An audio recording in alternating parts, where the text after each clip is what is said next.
ఆపలేము, ఏమని వద్దలేము. సంక్షిప్తంగా ఒక 4 విషయాలు, ఎక్కువ చెప్పను. ఒకటి, తెలంగాణ రాష్ట్రం సిద్ధించిన తర్వాత నిజానికి సంస్కృతి పరంగా, భాష పరంగా తెలంగాణ యొక్క గొప్పదనాన్ని, ఔన్నత్యాన్ని చెప్పుకునే కార్యక్రమాన్ని కొంత మేరకు చేసుకున్నాం, అందులో సఫలం కూడా అయినాం. ఒక బతుకమ్మ పండుగను కానీ, బోనాల పండుగను కానీ రాష్ట్ర పండుగగా అధికారికంగా జరుపుకున్నాం. తెలంగాణ యొక్క సంస్కృతిని, తెలంగాణ యొక్క ఔన్నత్యాన్ని, తెలంగాణ భాష ఔన్నత్యాన్ని, యాస ఔన్నత్యాన్ని మన సిలబస్లో పెట్టుకున్న, తెలంగాణ మహనీయుల చరిత్రను నిక్షిప్తం చేసే ప్రయత్నం చేసిన. అదే మాదిరిగా మన విశ్వవిద్యాలయాలకి తెలంగాణలోని గొప్ప గొప్ప నాయకులు, గొప్పవారి పేరు పెట్టుకున్న. ఉదాహరణకు ప్రొఫెసర్ జయశంకర్ గారి పేరు మన వ్యవసాయ విశ్వవిద్యాలయానికి పెట్టుకున్న, పివి నరసింహారావు గారి పేరుని వెటర్నరీ విశ్వవిద్యాలయానికి పెట్టుకున్న, కాళోజీ గారి పేరుని మన హెల్త్ యూనివర్సిటీకి పెట్టుకున్న, కొండా లక్ష్మణ్ బాపూజీ గారి పేరుని హార్టికల్చర్ యూనివర్సిటీకి పెట్టుకున్న. ఈ రకంగా ఆ ప్రయత్నం కూడా కొంత జరిగింది. అదే మాదిరిగా కొత్త జిల్లాలు ఏర్పాటు చేసుకుంటే కుమరం భీం పేరు మనం ఆసిఫాబాద్ జిల్లాకు పెట్టుకున్నాం, జయశంకర్ సార్ పేరు భూపాలపల్లికి పెట్టుకున్నాం. ఆ రకంగా కొంత చరిత్రని మరి వెలుగెత్తి చాటుకునే ఒక ప్రయత్నం. ఎందుకంటే తెలంగాణ పోరాటంలోనే ఇక్కడి కల్చరల్ రెనెసాన్స్ కూడా ఒక అంతర్భాగం కాబట్టి ఆ ప్రయత్నం కూడా జరిగింది. ప్రపంచ తెలుగు మహాసభలు రెండవసారి పెట్టుకుందే మనం కేసీఆర్ గారి నాయకత్వంలో హైదరాబాద్లో ఎల్బీ స్టేడియం వేదికగా 3 రోజులు ఘనంగా పెట్టుకొని ఎంతోమంది కళాకారుల్ని, కవుల్ని వారిని పిలిచి సత్కరించి రచయితల్ని గౌరవించుకున్నాం. సాంస్కృతిక సారథి పెట్టి ఆ సారథికి మరి ఒక అద్భుతంగా ధూమ్ధాం వ్యవస్థాపకుడుగా ఉన్న బాలకిషన్ గారిని దానికి చైర్మన్గా పెట్టి క్యాబినెట్ ర్యాంక్ ఇచ్చి అందులో దాదాపు ఒక 500 మంది కవులు, కళాకారులకు ప్రభుత్వ కొలువులు ఇచ్చి వారిని కూడా బ్రహ్మాండంగా తెలంగాణ చరిత్రను ముందుకు తీసుకొని పోయే క్రమంలో వారికి కూడా ఒక అవకాశం ఇచ్చింది కేసీఆర్ గారి నాయకత్వం.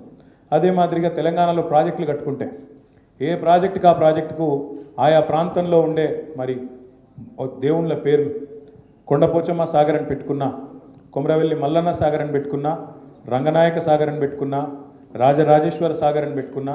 ఆ రకంగా మీరు చూసినట్టయితే సీతారామ ప్రాజెక్టు కానీ, అదే మాదిరిగా సమ్మక్క సారక్క బ్యారేజ్ కానీ, లక్ష్మీ బ్యారేజీ, సరస్వతి బ్యారేజీ, పార్వతీ బ్యారేజీ, ఈ రకంగా దేవుళ్ళ పేర్లతో ఎన్నడూ మనం మన పార్టీ నాయకుల పేర్లు పెట్టుకునే ప్రయత్నం చేయలేదు. మన వాళ్ళ పేర్లు పెట్టుకునే ప్రయత్నం, మన డబ్బా మనమే కొట్టుకునే ప్రయత్నం చేయలేదు. స్వోత్కర్షకు ఎన్నడూ ప్రయత్నం చేయలేదు. ఈ ప్రాంతం శాశ్వతం. ఎందుకంటే కేసీఆర్ గారు మాకు నేర్పిన సిద్ధాంతం ఒకటే, అధికారం శాశ్వతం కాదు, అధికారం శాశ్వతం కాదు, కానీ తెలంగాణ శాశ్వతం, తెలంగాణ చరిత్ర శాశ్వతం, తెలంగాణ యొక్క గొప్పదనం శాశ్వతంగా నిలవాలన్న ఒక ఆలోచనతోనే ఈ ప్రయత్నం చేసినాం తప్ప ఎన్నడూ కేసీఆర్ గారి పేరు పెట్టి ఒక కార్యక్రమం చేయాలనో, కేసీఆర్ గారి పేరు మీద ఇంకోటి చేయాలన్న ప్రయత్నం మేము ఎన్నడూ కూడా చేయలేదు. ఆయన ఇష్టం కూడా లేకున్నా కొన్నిసార్లు బలవంతంగా మేము పెట్టినాం. కేసీఆర్ కిట్ అని పెట్టింది ఆనాడు అక్కడ ఉన్న మంత్రివర్గంలో మేము కొట్లాడి పెట్టాం తప్ప సార్ వద్దన్నాడు, వద్దు నా పేరు ఎందుకని చెప్పి వారించినా కూడా వినకుండా కొన్ని ప్రయత్నాలు మేము చేసినాం తప్ప ఎన్నడూ కేసీఆర్ గారు తన కోసం, తన కీర్తి కండుచి కోసం, తనకేదో కావాలనే ఆలోచన మాత్రం ఎన్నడూ చేయలేదు. కాళోజీ కళాక్షేత్రం అని వరంగల్లో కట్టినా దాని తదుపరి ఇతర జిల్లాలకు కూడా కళాభారతి పేరిట నల్గొండలో కానీ, నిజామాబాద్లో కానీ కవులకు, కళాకారులకు, రచయితలకు, సాహితీవేత్తలకు పెద్దపీట వేయాలన్న ప్రయత్నం కేసీఆర్ గారు చాలా బలంగా చేసినారు. అదే మాదిరిగా గ్రంథాలయ సంస్థ అధ్యక్షుడిగా శ్రీధర్ గారు కూడా చాలా పెద్ద ఎత్తున ప్రయత్నం చేసినారు. హైదరాబాద్లో కానీ, బయట కానీ చాలా పెద్ద ఎత్తున, వరంగల్లో కానీ గ్రంథాలయాలు కొత్తవి ఎన్నో ప్రారంభించుకున్నాం. చాలా ప్రయత్నం జరిగింది. కానీ డెఫినెట్గా జరగాల్సినంత మాత్రం జరగలేదు.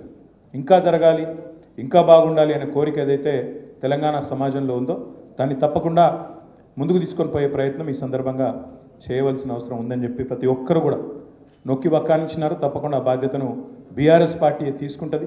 తీసుకొని వచ్చే సంవత్సరం నుంచి దీక్షా దివస్ నుంచి మొదలు పెడితే, అంటే నవంబర్ 29 నుంచి మొదలు పెడితే విజయ దివస్ దాకా, తెలంగాణ పోరాటం సిద్ధించి విజయం సాధించిన రోజైన 9 డిసెంబర్ దాకా 11 రోజుల పాటు ప్రతి సంవత్సరం బ్రహ్మాండమైన సాహిత్య కార్యక్రమాలు, బ్రహ్మాండమైన కార్యక్రమాలు చేసే బాధ్యత మేమే తీసుకుంటామని చెప్పి సందర్భంగా విజ్ఞప్తి చేస్తా ఉన్నాం.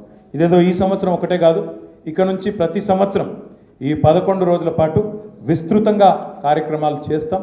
దానికి పార్టీ తరఫున మరి రేపో ఎల్లుండో ఒక 2 డెడికేటెడ్ కమిటీలు కూడా వేసుకుంటాం. ఒకవైపు రచయితలు, సాహితీవేత్తలు, అదొక వైపు, మరొక వైపు కవులు, కళాకారులు, వారితో కూడిన బృందం మరొక వైపు వేసి బ్రహ్మాండంగా Telangana literature day, Telangana literature festival కూడా ఈ 11 రోజుల సందర్భంగానే ఒకటి బ్రహ్మాండమైనది ఏర్పాటు చేస్తాం. హైదరాబాద్ కేంద్రంగా, వరంగల్ కేంద్రంగా, పాత 10 జిల్లాల కేంద్రంగా కూడా తప్పకుండా ఆ కార్యక్రమాన్ని కూడా చేస్తామని చెప్పి కూడా ఈ సందర్భంగా నేను విజ్ఞప్తి చేస్తాను. సాహిత్య కార్యక్రమాలు, పుస్తకావిష్కరణలు, ఎందుకంటే దేశపతి శ్రీనివాస్ గారు చెప్పింది కరెక్ట్.